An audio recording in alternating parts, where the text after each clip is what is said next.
In a world overflowing with distractions, we seek meaning. How do we transform ambition into something deeper, into true fulfillment? I'm Sam Pepin, CEO of Course Educa, and I've spent years helping businesses succeed by connecting their goals to something bigger. On the Meaningful podcast, we explore not just how to win in business, but how to grow as individuals. Through conversation with thought leaders, innovators, and everyday heroes, we uncover the stories that drive us towards something greater. Whether you're striving for success, seeking purpose, or just looking for the next steps in your journey, this podcast is your guide to navigating the intersection of ambition, growth, and meaning.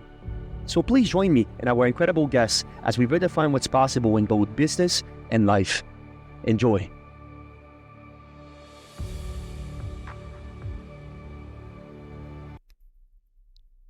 Art enables us to find ourselves and lose ourselves at the same time. Welcome to the Meaningful Podcast. I'm your host, Sam Pepin. Today we're diving into breaking the myths of the starving artist, building an art empire through innovation, and the emotional storytelling power of wildlife art. Our guest today is James Corwin, a celebrated American wildlife artist and founder of Corwin Galleries in Montana's Bitterroot Valley. Over the past decade, James has built a multi-million-dollar brand by blending his artistic passion with entrepreneurial vision.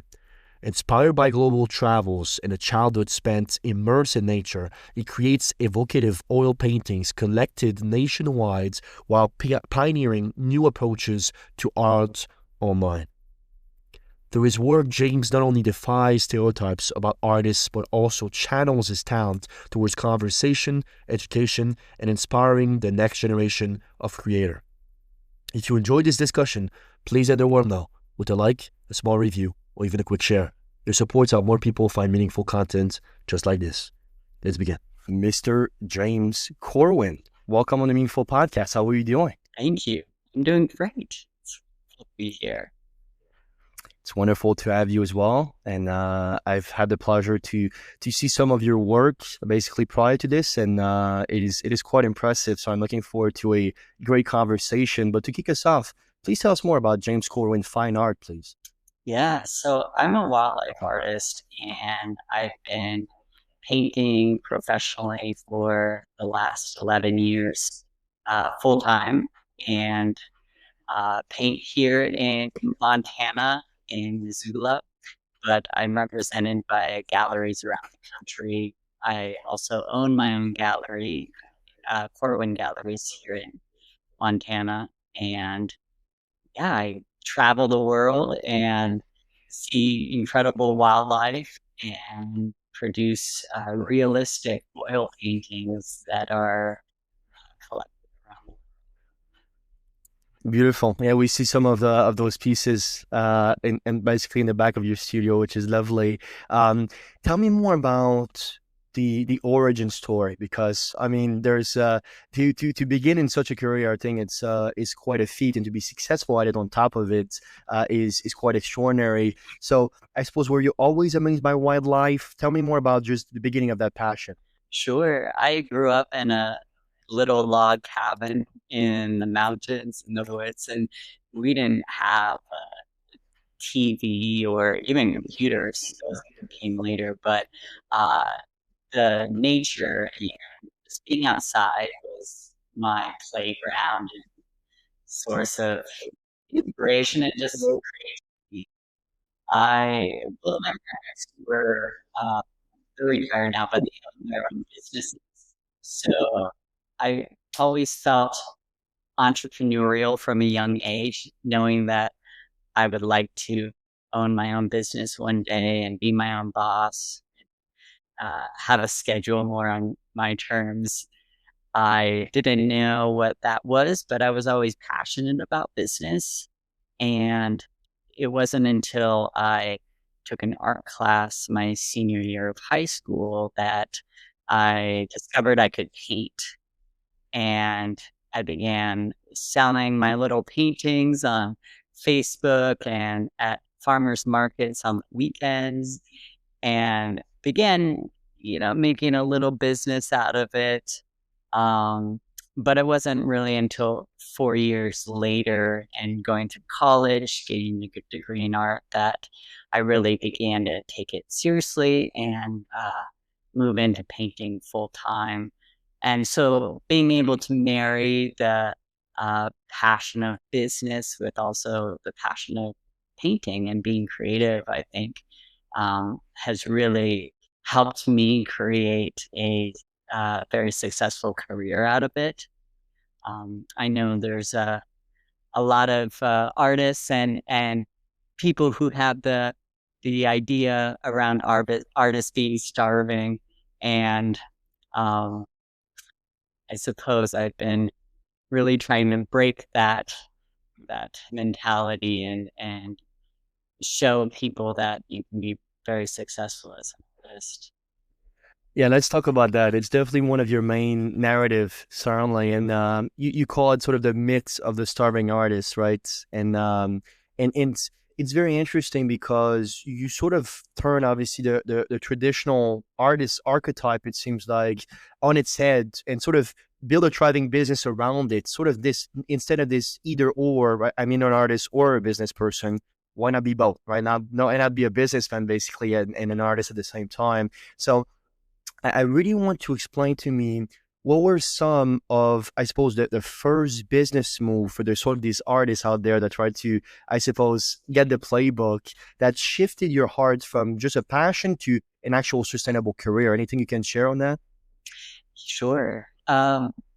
It's like any business, such a learning process. And when failures came about, they of course sting and they still happen.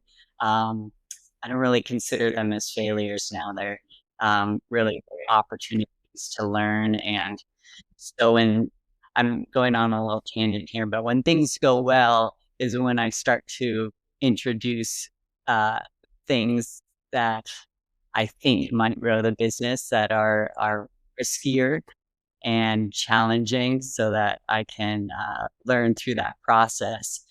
But going back to the beginning and just going through this whole journey of learning, I would read and still do read a lot of business books and listen to business podcasts all day as I'm painting. So I'm absorbing this information. I didn't really, I didn't go to any business school. Um, so I've been acquiring my knowledge through reading and learning, but also through applying. And what I've learned around building a business with art is um, I'm building more of a brand. So I have to shift my focus on, you know, I have creating the product, but I also have to create me around it. Yes. So I'm also that presence behind creating the art. And for a very long time, it was about the art and presenting the art and putting that forward. But only in the last couple of years have I realized that um, I need to also present myself forward as a brand, which is important to really completing that whole image. Um, but what I found that has really worked well for me is marketing, for example, and running ads and not being afraid to take profits from the business and reinvest them into the Yep. business to leverage growth and new opportunities and to hire people. I have a team of employees now that help me carry through all the daily tasks so that I can have more time at the easel. And I think where a lot of artists get stuck is they create the art, but then rely on chance and the marketplace, art galleries, etc., to then sell their art for them. And I've always been the kind of person that believes I am most responsible for my success and selling my art. And so I need to be omnipresent and be very um, forward in putting my own work out there and finding the collector for my work rather than relying on an art gallery to do that for me. And I have an art gallery, so I I always feel kind of walking on thin ice when I say, "Oh, artists, don't let the galleries determine your success of your career." However, I think that's more of an old way of thinking that you create the art and you put it in a gallery and hope it sells. But in the time we're in with social media and the ability to create content and photo and video as artists, we are in such a great position to be able to share something that's visual with the world and have so many wonderful opportunities to um, capitalize on that.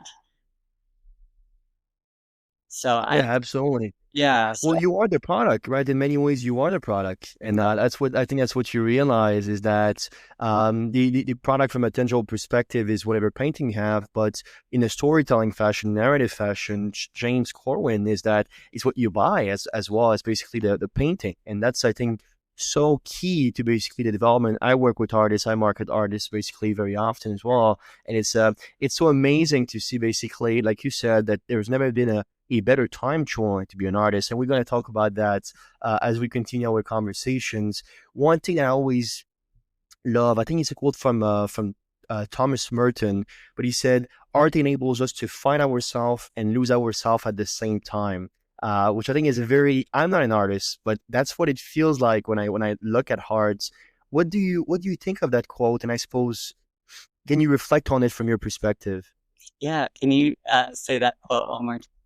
Yeah, sure. Thomas Merton said that art enables us to find ourselves and lose ourselves at the same time, which I really always found that perspective to be very clever. But I want an artist to perhaps tell me and confirm if that's sometimes the feeling that you sort of get from creation, perhaps.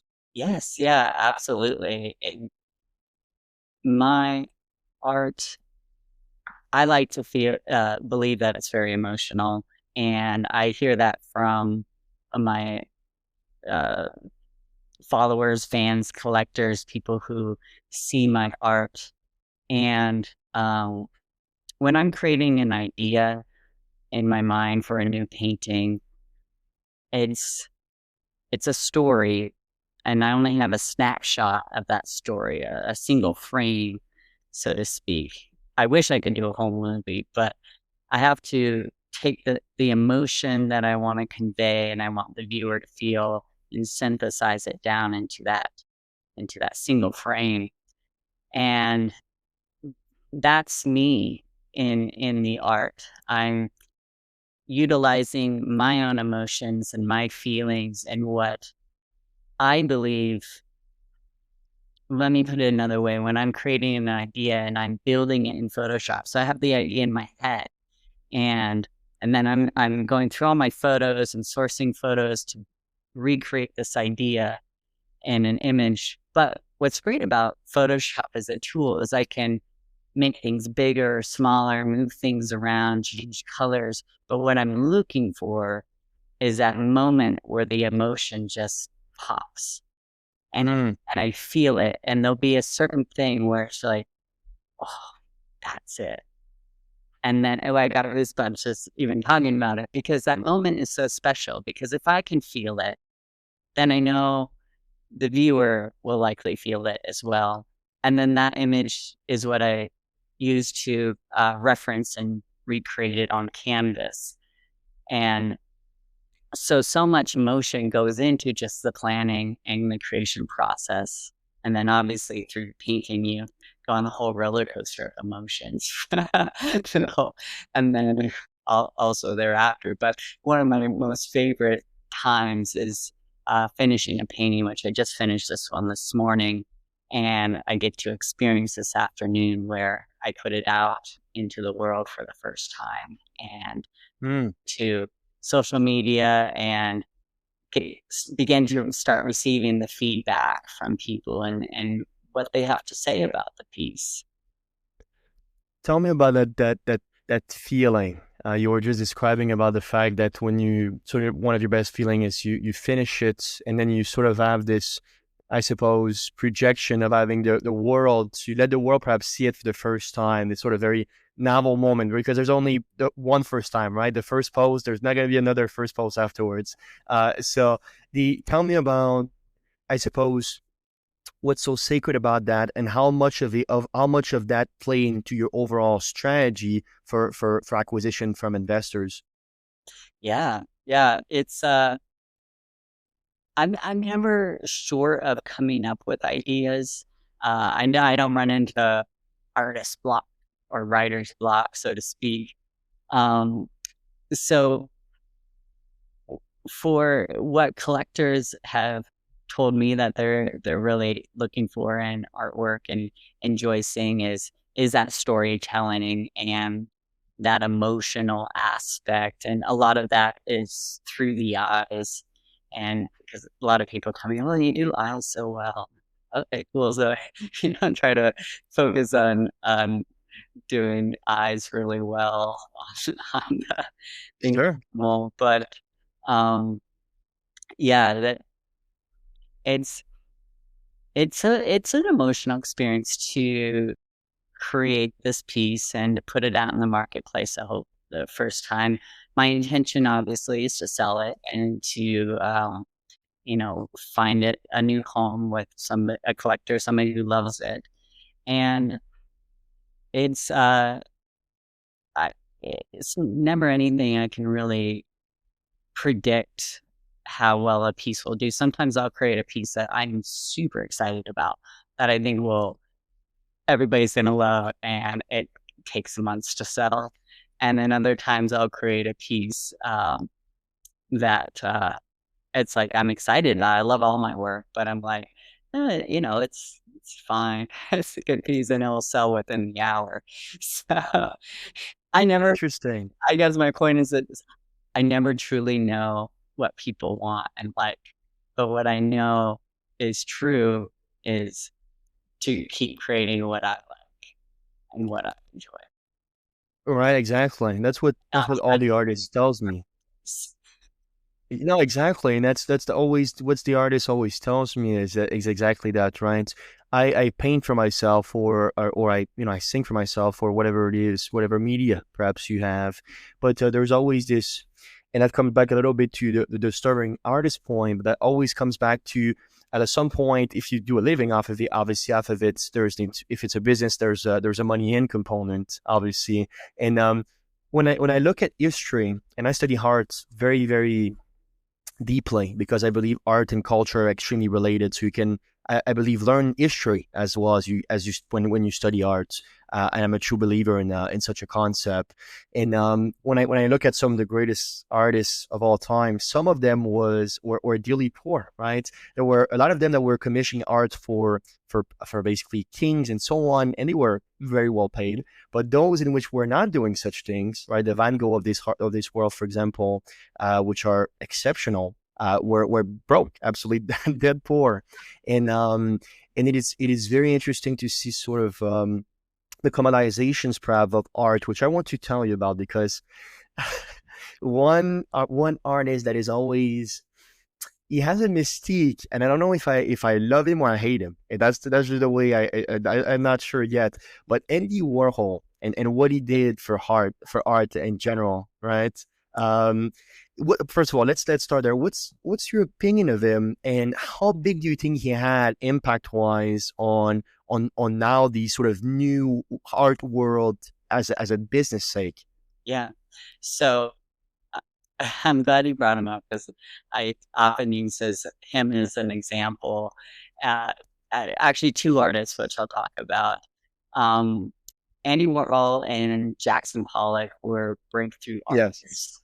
They really shaped a new mold and way of creating art and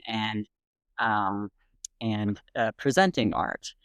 And so Warhol, the point I like to use with these two artists is that art isn't necessarily about talent or how good you are at painting. It Yeah, has to do with marketing and how well you can present your art to the world.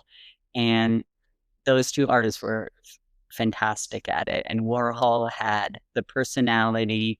He had the network with celebrities and who he hung out with, and he could sell paintings of suitcases. Of course, but he was also, really on the breakthrough of creating more of that pop art. But it's hard to create a new trend of something sure. that I think that's even more challenging to really be successful at, to get people to like something they haven't even seen before. Um, so again, and Jackson Pollock could sell splatter paint for millions of dollars and convince people that that's worth the investment. So it's I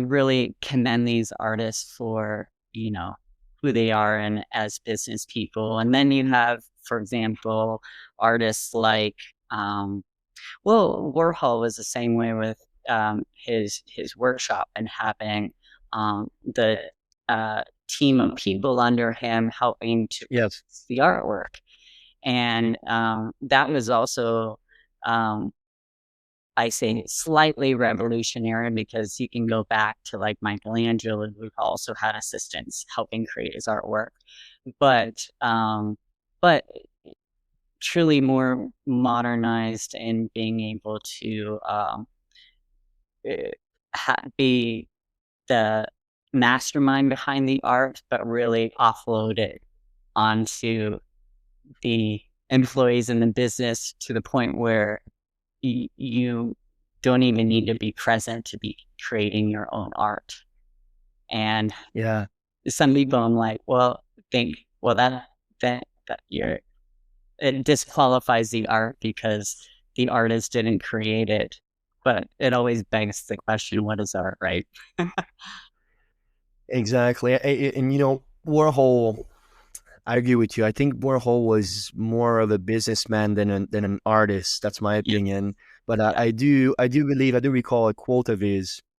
It was an interview. I don't know which media channel it was, but it was exceptional because he has such a distinct personality. When you meet Warhol once, I mean, you remember Warhol for the rest of your life, just the way it is. And he said being good in business is the most fascinating kind of art. And as an artist, it's quite. I mean, those are pretty shocking words, specifically at that time. So I do. I suppose you're my point, and I'm not an artist. I'm just an enjoyer. But I believe that he fundamentally changed again what it meant to be an artist. And um, I would say from a creative standpoint, and I'd love to challenge you on that. Feel free to give me your take on it. But from a creativity standpoint, I sometimes feel that the modern art scene is more about form over substance. It's more about the narrative you're selling than actually what you are selling as basically from a substance standpoint, which I don't know how to feel about it. Sometimes I'll take a look at the Mark Rothko, right, or again James Pollock and so on, and then I will take a look at a Dali or even Picasso, which I'm not a fan of, but you can see the talent basically. And to me, it's hard to put both of these type of art on the same level. I think that there is a subjectivity with art, but there is, I think, some type of objectivity as well. I don't think you can take a look at one of Michelangelo's statues and not say that's beautiful because the symmetry is there, everything is there, right? What's your take on it? I suppose how subjective art truly is. Yeah, well, I think it goes back to brand. This is what comes to mind when you are buying a Picasso. Are you buying it because it has Picasso on it, his name, and it's original, or are you buying it because you truly love the image? Like, let's be honest. No, Yeah. I mean, most people I would imagine are buying it so that they can hang it on their wall and say, "I'm Picasso." Yeah, and that's fascinating. And do you, again, challenging you a little bit here, do you assign a moral value to that? Is that good or bad for art itself, for what it means? Because art is a very profound field. I mean, we've been practicing art for thousands of years. Even the Egyptians in caves, they were doing art. They were basically, I saw this amazing piece. I don't recall the name. But it was incredible. It was sort of an antelope. It was a sort of a lion chasing an antelope back in 4,000 years before Christ. I mean, we always add this creativity. Do you assign a positive or negative moral value to perhaps art being disguised in this sort of status, perhaps chase? I think art, for many years was a means of storytelling. However, today, we don't need it for that aspect. However, there are artists and such as myself who use the element of story to convey the idea of the artwork. But again, there's the element too now of branding and creating a personality and awareness around uh, the art and the artist themselves, uh, such as art that's familiar and recognizable, like um, Warhol's, Marilyn Monroe's. And you Mm-hmm. see it in it. So you can even just see it in your mind. It's plastered there forever, and it's a very effective use of branding. But it does, have sure the storytelling component of it and who Marilyn Monroe was. Um, but but I think now art has more shifted towards um, a few things. I know I'm speaking for my art. It serves as for collectors because they've told me this. It serves as um, an opportunity to remember an experience they had or something they saw. For example, I paint a lot of bison and bears, and um, I'll be sending it to Florida, and I'm like, why is a bison painting going to Florida? But it's because they visited Yellowstone a year ago. Mm. They love seeing the bison, and so they just want to, remember that time every day by looking at the painting on the wall. Um, or it has that emotional aspect. Some of the greatest uh, gifts I can receive from a collector is when I see the art move them to tears. That I feel like then I've really done my job well. Hopefully, good tears. Um, Yeah. and and and I think people place a lot of their heart and value into the art they own. For example, had one collector who had a beautiful home that completely burned down in a forest fire. And I thought I had lost those paintings in the fire.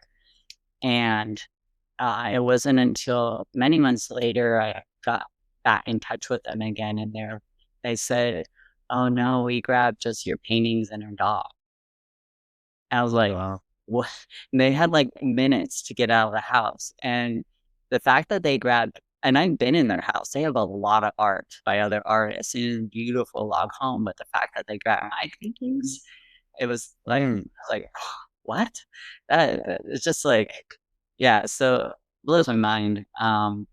Sorry, getting a little off topic, but I just think art is very sentimental too, beyond just that branding aspect of it. No, no, I totally agree with you, and no, thank you for sharing. That's very powerful. Tell me about obviously building the Corwin Galleries in the heart of Yellowstone, obviously country, which is quite incredible.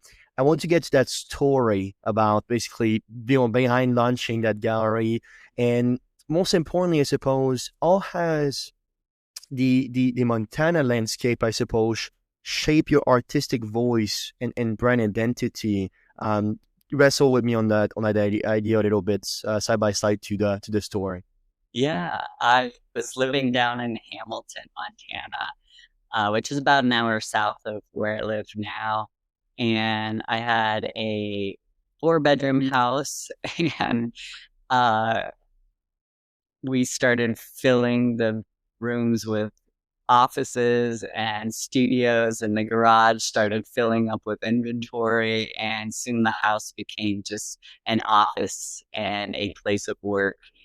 And so I realized I need to obviously get out of that situation and get a professional space where um, the employees and I can work in.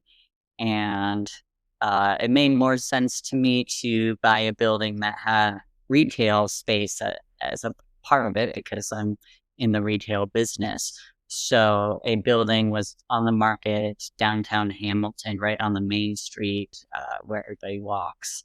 So I bought the building, perfect for what I needed. Had the space in the front to open the gallery, but then all the rooms in the back for all the studios and offices. So we all moved in there and began uh, running that for a couple of years. But then I decided to move up to Missoula.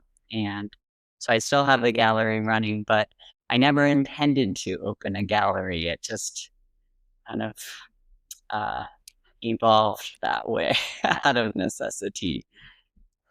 Out of necessity, interesting. Okay, I suppose. For space over, Oh, got it. yeah, over Okay, okay, okay. Got it. The still necessity for space, yeah. which I suppose is a great thing, though. I think that's a positive sign of growth. But you talked about, and we'll dive deeper into sort of the digital mastery as well. As we speak right now, how much would you say is of your art is sold retail compared to digitally? If you had to give me a sort of a split. um you mean online versus Yeah, which is in the galleries. Yeah.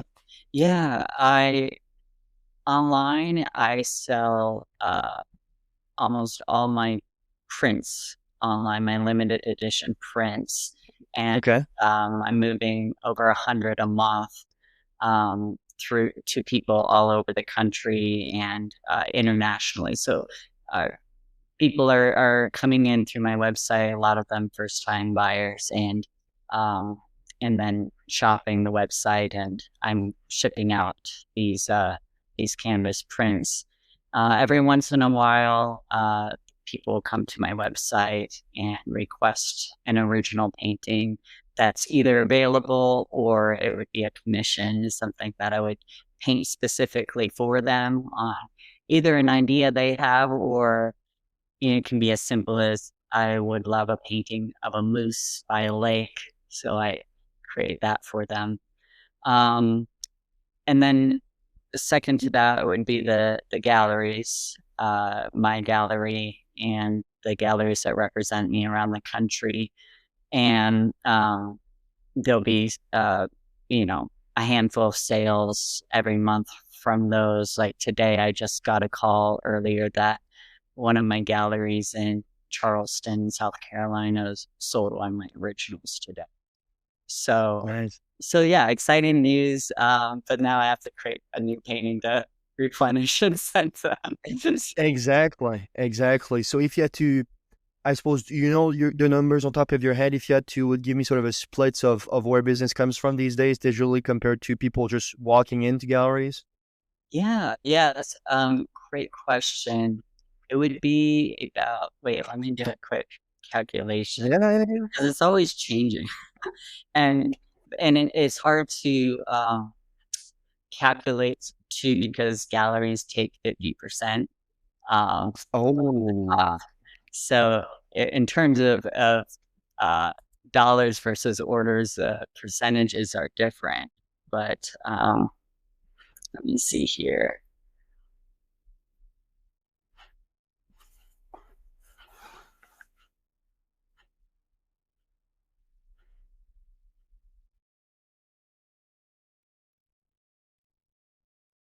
Yeah, about 60% online, 40% uh, through the galleries. Oh, interesting. So still more split than I would have thought with some of the comments you made at the beginning. I thought it would have been a bit more digitally geared. Okay. So Well, still a pretty interesting split.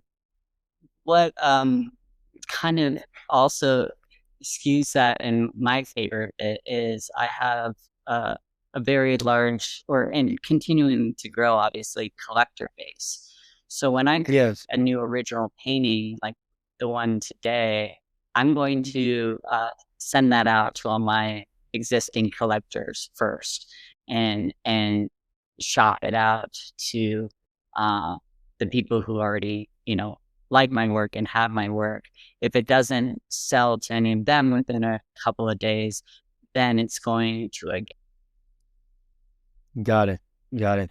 Fantastic. So I want to talk about this work of replenishing because obviously as you move a lot of work, you were talking at the very beginning that you're not the type that creatively burn out or that's not something that really happens to you, which is very interesting because most basically people that most artists that I talk with definitely goes through these phases.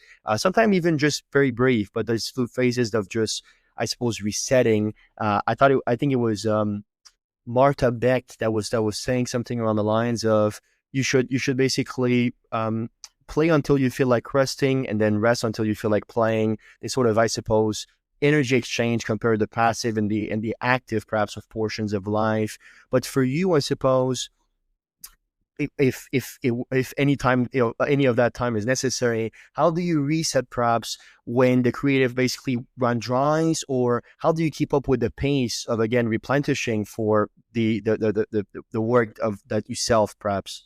I wish I could aim faster. Is I am never dry of ideas. I have a lot of ideas that I wish I could create on a more on a quicker time scale. Um, I feel like I'm playing all day long. I know reach burnout or have to create time for myself to reset. Actually, it's the opposite. I have to remind myself to take time for myself and play.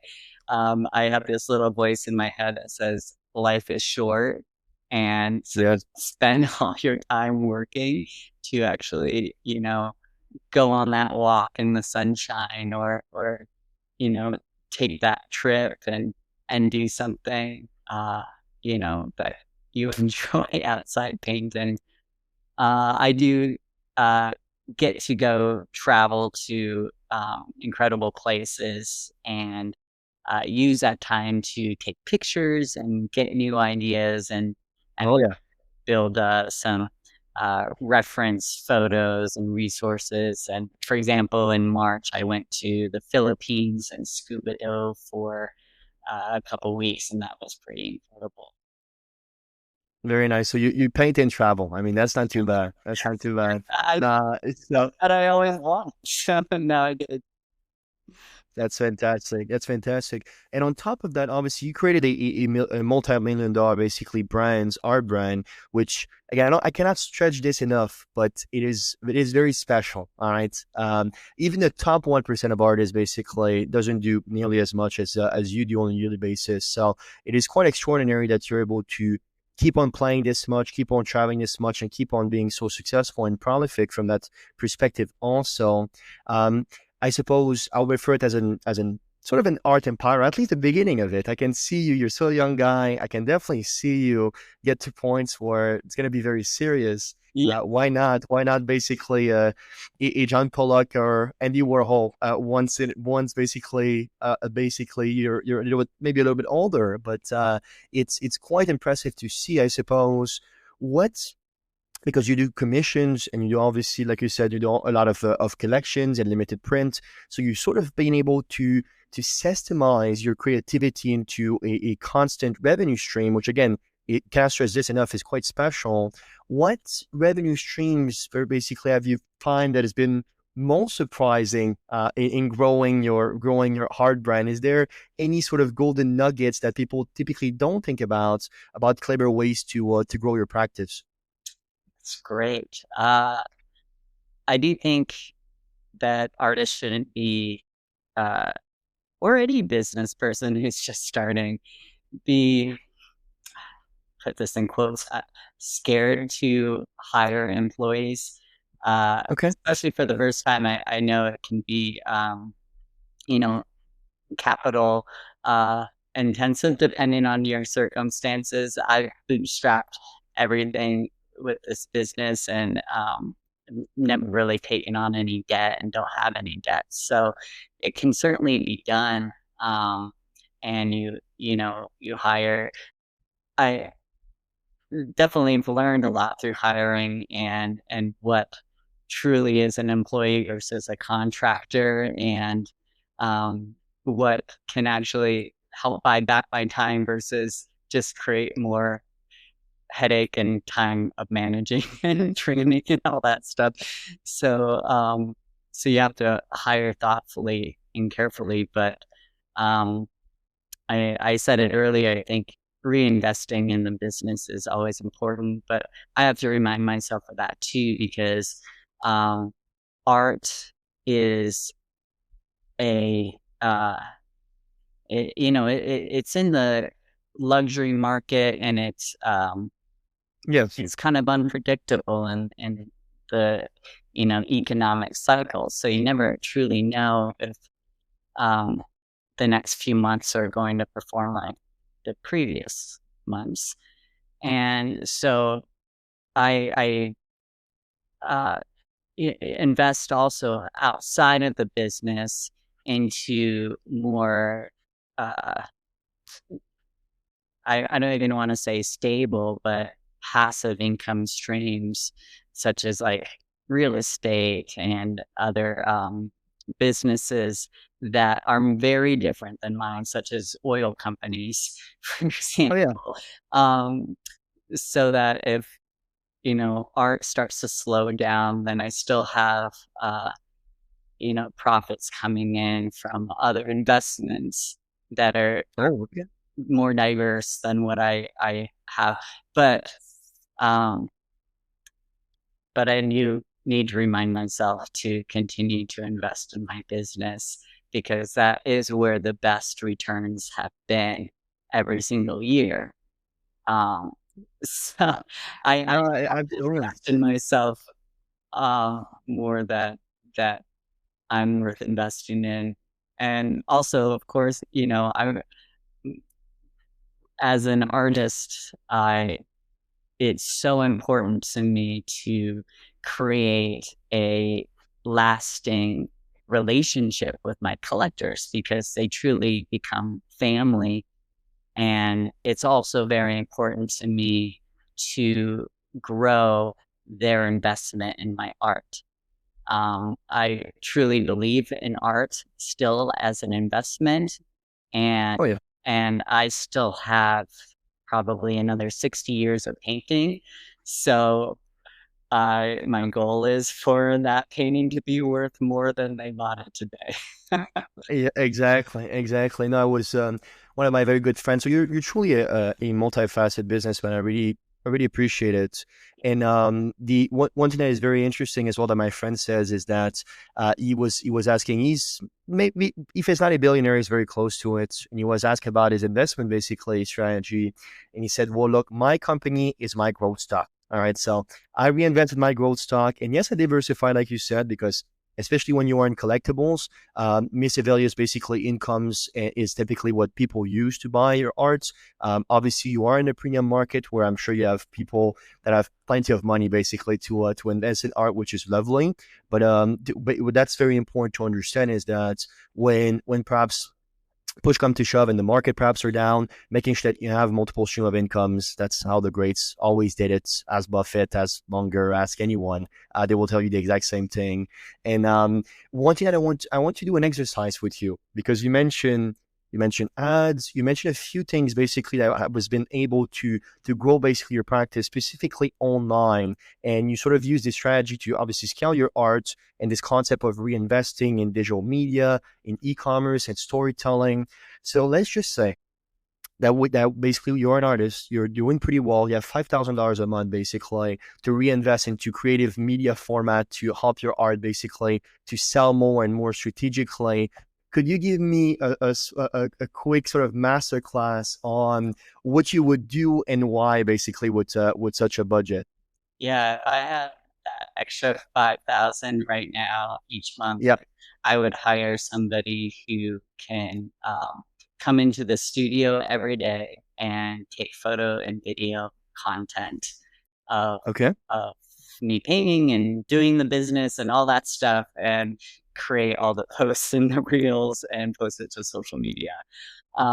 That's a position that I should have hired out years ago. Um, but I still do a lot of it and it's not consistent. And I'm right back to that position where I was a few years ago, where I'm working back in a new house and I don't want employees coming in to where I live every single day. So, Yeah. so I've been shopping real estate over the last year to um, get a space where I can move into and bring the team back in there. I have everybody working remote right now, which is awesome and works really well. And at the gallery too, of course, but I'm missing Yep. one component, that one person. Um, uh, so that's important. That's probably what I would do. Had you asked a Interesting. couple weeks ago, I just brought on another agency to help with Meta and Google ads, and I think it's just starting off, they're costing like 16,000 a month, so it's a lot. Very nice. Interesting. So you're big into human labor, right? So obviously having sort of this concept of duplicating yourself and content. All right. We'll have those artists write those ding towns for the extra basically money to allocate to their business.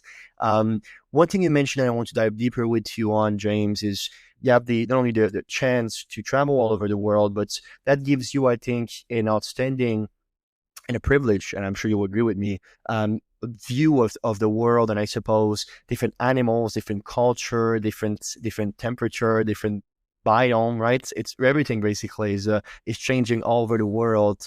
I'm really interested in hearing sort of a personal story of yours of what place or animal had the most emotional impact on you as a painter, perhaps. Yeah, that was my first trip to South Africa. Before that trip, I was painting landscapes, and Okay. I didn't think these landscapes were very good. So I was kind of um, floundering and finding a consistent style in how I painted. And anyway, I took this trip to Africa and went on safari, and just was completely blown away by the wildlife there. It truly is seems larger than life, and it's so different than seeing these animals in a zoo. Seeing them in the wild is Oh, a I'm sure. different experience. And the rhinos there were just truly magnificent.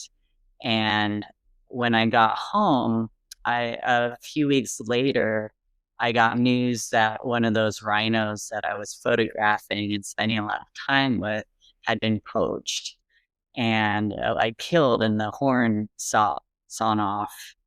So it really upset me, obviously, and Oh I yeah. to create a painting to commemorate the spirit and this rhino, and through one of the pictures that I had. So I created this painting, and it truly was the best painting that I had created to that time. And it sold in less than a day for more than I had ever sold a painting for. And Wow. so that really marked a shift to then painting wildlife because I felt I could create that story, create more emotion through painting animals than I could landscapes. And beautiful, beautiful. Um, yeah, safaris are exceptional. There's a big one in Kenya that I had the chance to go to, and it's very it's incredible. It's That's just awesome. incredible how like I said, it's bigger than life. I think that's the right way to put it. Certainly, one thing that is sort of interesting. I don't know how long you've been doing it, but I always appreciate when successful people perhaps give back and try to basically educate others on sort of their journey. And that's sort of a phase that you've been taking, which I think is very lovely. Obviously, you launch online courses as well to mentor aspiring artists, well, obviously with your courses, and also I suppose find a way in which you believe in teaching what works, and you obviously you're the personal embodiment of it, so you don't need to look elsewhere basically to see that it is very possible, because again you are a personal embodiment of it. And you had this quote which I may butcher, but I will still try, that I saw of you, which is if you learn how to eat how to eat as an artist, it's your duty to help others do the same. And I think it was very interesting, because I've been in the art scene a little bit, probably about the last, I'd say, 20 months, and around museums and getting more clients basically as artists and so on, which I really adore. And there's a little bit of this sort of solo paths. When you think about the most creative people, there's this sort of my way or the highway, and very individualistic perhaps behaviors, which is totally fine. It's more of a personality thing. But I really love if you could sort of double downs on what mindset shift perhaps do you think that most artists needs to make in order to get away from this survival mindset and get to thriving perhaps. Yeah, I I think that I'm finding more and more how important relationships are with the people uh, that buy your art and uh, enjoy your art, whether they actually do buy it or not. Um, I love collecting art by other artists, but I'll, collect the art and then I'll never hear from the artists again. And Mm, so I feel that personally. Well, I just like dropped 20 grand on you. You send me the art and then poof, that's it. I think mm. it. I don't like that. So now I try not to do that to the people who buy my art. So when you talk about that individualistic, uh, um, approach to being an artist, I think, well, sure, I'm in the studio all day by myself, and it can be a very solitary career and lifestyle. But um, but now it's more important than ever for me to be on the phone while I'm painting, just talking to the people who like my art and just nurturing those relationships. And, I'm thinking, oh, so and so bought that painting a few months ago. I wonder how they're still liking it. And give them a call and stuff. And gosh, they love that. They tell me all the time, oh, nobody calls, anymore and stuff. And so I don't know. I don't think it should be individualistic. I think it's a family. It's collaborative. Um, to be an artist is to, you know, put yourself out there and share your emotions and who you are as a human being with the world. And to be able to do that, you should be able to do that in company because Mm. that's the gift of being an artist. It is. It is.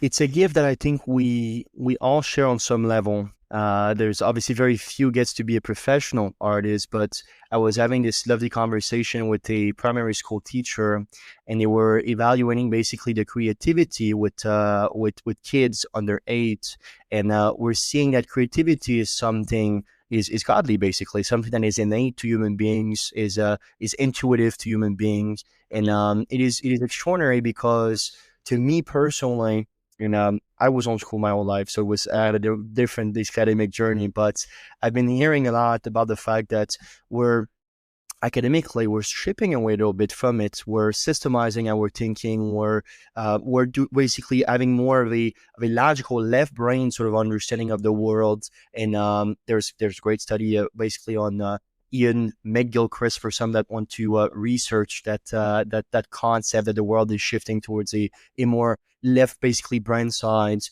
But what does that match with your experience? I don't know how far you went to school. It seemed like you had basically a degree in art and so on. So you went quite far, definitely further than I did. The Did you feel like there was sometimes a, I suppose, some tensions concerning the fact that you need to restrict your creativity in order to, I suppose, get the grade that you think you need, or I suppose sort of a restrictions on these sort of I suppose impulses of just being instead of constantly doing in a formula sake. Tell me more about if that was something you sort of found for yourself or others, basically in your circle. Yeah, I think I was very fortunate to go through a Montessori school system. For kindergarten through sixth grade, I was in Montessori, and that's a Nice. very creative learning environment. So, so much of my formative years in schooling was learning through creativity and doing, and that carried much through high school, I imagine, and still how I approach a lot of things today. I'm such a doer. I like to do rather than wonder what it would be like. Yeah. So, and then as I do, I make adjustments along the way, and or decide not to do it anymore. Um, but as far as creativity goes, I'm trying to think of times where that may have been stifled. Yes. And I'm sure there were times in school, certainly where you know, grades were, more important. But I wasn't always doing art. Like I had said, I didn't even know I could really paint until I was 18. I was Yeah. I was doing music. I would write musical scores on my weekends or film little videos. Um, I was always finding ways to be creative. Uh, but when you were talking about people becoming more, was it right, left, right? Left brain, yeah, left brain, more logical, less in touch with their emotion and their I suppose the Right. being sense of humans. Yes. Yeah, I wonder how much uh, AI is going Mm. to reverse that slightly because as I'm just talking out loud here, as I'm Yeah, yeah, yeah. that yeah, I've tried to work with AI, and you have to be really creative to make AI work, and creative in the way you write your prompts. And so that definitely uses a different side of the brain. And also just creating content like reels, and that's a creative endeavor too, because I want to make good content that's engaging. And so I'm like, and trying to find the right song that like seems to hit the beat and like, fit the mood of what's going on. And then I'm like trying to, put clips together that makes sense and make a little mini movie that's like 10 seconds long, so Yeah, so it's interesting you say this yeah, because it's a huge narrative. AI these days is pretty much 80% of what we encounter. It seems like it is. obviously there's going to be a lot of left brain behaviors on the back end of it. So coding, data analysis, and so on. Very, very, very geared to left brain. But you're right. To use it optimally, there's definitely creativity involved, a lot of creativity involved. And I'm a huge believer. I'm very bullish on AI. Just so you know. So I really believe in it. And there's huge people such as Steve Jobs and others as well that talks about the fact that we're going to be able to get to a point, even by the end of this decade, so we're 5 years away, less than 5 years away, where human beings might be able to work way less because of the productivity basically taken by AI. Which perhaps if we relate this to in other time in history, let's take ancient Greeks for example, which is one of my favorite people to study. They had a very, very, very extremely creative touch because again that was their world to philosophize, to try to understand, to write incredible poets and theses. So I do believe, I mean, I definitely agree with you that I believe that technology, maybe against all odds, because again, the back end of it is so technical and so left brain geared, that perhaps the people using it and the actual output from a societal standpoint might just be giving us, keep claiming back to this sort of creative tune, perhaps. I love that take. It's an unpopular one for sure, but I love it. I love it. Me too. Uh, the one thing, and I see you smile, and perhaps I really enjoy these conversations. One thing that you seem to incorporate within your work is a little bit of a whimsy and wonder, perhaps, which I sort of really appreciate because fine arts, and I mean, I'm sure you get invited to a lot of black tie party. There's a little bit of this sense of, how can I describe it? A little bit of this sense of,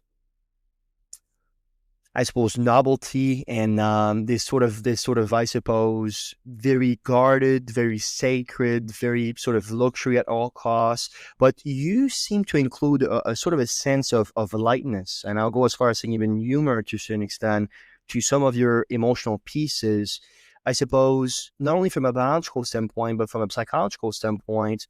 Why do you think that your audience perhaps connect more deeply with artwork that's perhaps make them smiles or make them laugh to a certain extent? Are you intentional in incorporating it, or how big of a deal it is for you in the creation process? Yeah, it is intentional. I I want to create something that you haven't seen before. Mm. Wildlife art, it's so easy to be repetitive, and I see it so often. And gosh, I probably am burned for saying it, but so much of it is boring. And I'm sorry, but like, how many times have you seen an elk bugling out in a field with fall trees in the background? Like, it's like overdone. So, like, if I'm gonna put an elk bugling out in the field, then something else should be happening that you haven't seen before. And maybe it's like, you know um how crows will chase an eagle or a hawk away and you see them kind of attacking each other. What if that was Mm-hmm. happening up in the sky and the elk is like, caught, its attention is caught by it and it's like, whoa, what's going on like right above me or something? And maybe this elk Sure. is bugling for these cows, but now its attention has been broken by these birds. That's just something I create off the top of my head in this moment. But like that's why I'm never short of ideas. But something like that is something that could certainly happen in the wild and probably something you haven't seen painted before. But Yeah, whether that's whimsical or not, it's certainly new. it is. It is, and I'm a big fan of this concept that there's no new idea anymore. There's just merging existing concept together, and I think it's been the case for a very long time actually. But we live in a world where Stephen King said something along the lines of the the true artists are those that just stand up and do the work basically. Don't flutters around and just try to get inspired. To some extent, it's necessary, but at the end of the day, an ounce of doing is worth a pound of thinking, as they say. So I really love this sort of mindset. I want to, in this conversation, James, with the projections, you said, and I quote, you said in this conversation that you think you have 60 more years to paint, which knock on wood will be the case. I think that will be fantastic. Let's project ourselves a little bit, because I think there's legacy in the making, and I'm very upfront with it. I've seen your work. I'm around artists quite often. I think your work is quite exceptional. I really want to hear what's next for you, and I suppose in the vision of your art, of your brand, of your contribution as well to sort of, I suppose, conservation and creative freedom. Um, what impact do you hope that Corwin Galleries and I suppose your body of work will have, let's say, 60 years from now? Yeah, I would like to. One of the artists that I find inspiring is Robert Bateman. He was very proactive in his conservation efforts and really helped shape awareness around wildlife conservation. Similar to how, oh gosh, why am I blanking on his name? The guy who narrates all the documentaries. Oh, well, Uh, that oh boy. that guy. Yeah, I won't get it. I won't get it. You're alone, my friend. You're alone. I'm forgetting his name, but anyway, he's like 95 or something. But um, anyway, where was I going with that? Yeah, I think you know conservation is obviously very important, and preserving the beautiful lands and wildlife that we're so blessed to enjoy, not only here in the United States but around the world. And art can really serve an important role in generating that awareness, but also through uh, charitable events such as fundraisers, like one I'm doing next month for Yellowstone National Park. I'm Hmm. creating a painting for them to uh, put into auction, and those raise tens of thousands of dollars for these charities. And so because the value of art can be priceless and can you know achieve certain amounts, it can also be a wonderful resource for fundraising. And over the longevity of my career, I I can't say how the art will look in 60 years or who I will be as an artist, but I do hope that in some way it's helped shape a narrative around what artists can achieve, and the kind of career they can create from a business standpoint, but also create a narrative around, um, if it's wildlife that I continue painting, that how we can, uh, well, I'll just be bold. I just want to be known as the best wildlife artist of my generation, of my time. So I'll just put it that way. I love it. I love it. Mr. James Corwin was such a spectacular conversation. Thank you for being vulnerable and putting some of your vision on the table. I think that's very lovely. And I would love if you can leave our audience with some last words of wisdom, please. Yes. I think what comes to mind is enjoying the journey. So much of my 20s was focused on the end goal, the result of what I'm working towards. And now in my 30s, I'm realizing how fun just the journey is, and just every day and each year, and not being so worried about hitting certain marks or goals, which are very important to me. And I do want to hit them, but I want to enjoy the time in between. So I guess the wisdom would be, don't rush the journey.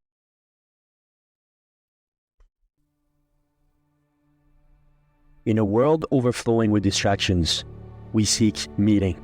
How do we transform ambition into something deeper, into true fulfillment? I'm Sam Pepin, CEO of Course Educa, and I've spent years helping businesses succeed by connecting their goals to something bigger. On the Meaningful Podcast, we explore not just how to win in business, but how to grow as individuals. Through conversation with thought leaders, innovators, and everyday heroes, we uncover the stories that drive us towards something greater. Whether you're striving for success, seeking purpose, or just looking for the next steps in your journey, this podcast is your guide to navigating the intersection of ambition, growth, and meaning. So please join me and our incredible guests as we redefine what's possible in both business and life. Enjoy.